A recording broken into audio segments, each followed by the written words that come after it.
Les actualités du développement durable et de la santé environnementale, c'est sur les podcasts de Radio Fréquence RSE.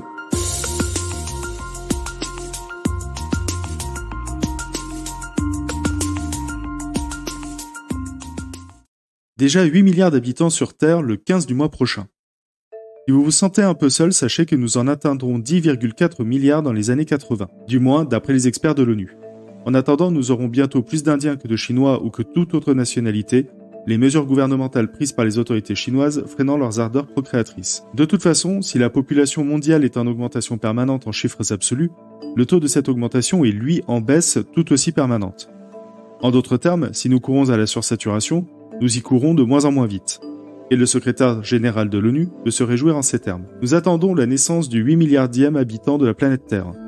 C'est l'occasion de célébrer notre diversité, de reconnaître notre humanité commune et de nous émerveiller des progrès en matière de santé qui ont permis d'allonger la durée de vie et de réduire considérablement le taux de mortalité maternelle et infantile.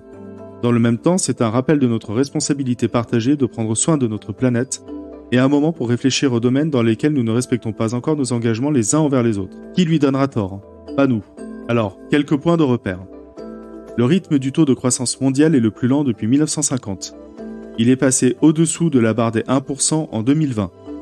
Nous devrions être 8,5 milliards de terriens en 2030 et 9,7 milliards en 2050. Nous pourrions pousser jusqu'à 10,4 milliards vers 2080 et le rester jusqu'en 2100. Quand j'écris « nous », il faut lire « ils », bien sûr, car vous qui nous lisez et moi ne serons plus là pour admirer ce prodige. Nos petits-enfants peut-être. Le taux de fécondité a diminué au cours des dernières décennies en de nombreux pays. 2/3 de la population mondiale vivent dans un pays ou zone où la fécondité au cours de la vie est inférieure à 2,1 naissances par femme. Autrement dit, croissance zéro à long terme, sauf catastrophe imprévisible. Une diminution de la population devrait intervenir dans 61 pays ou zones entre 2022 et 2050. La cause, faible taux de fécondité et taux d'émigration élevé dans certains cas. 50% de l'augmentation de la population d'ici à 2050 proviendra d'Afrique subsaharienne.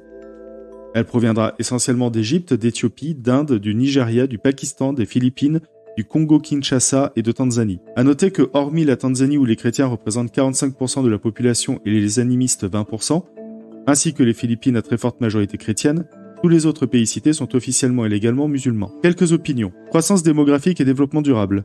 Pour le secrétaire général adjoint des Nations Unies, la relation entre la croissance démographique et le développement durable est complexe et multidimensionnelle.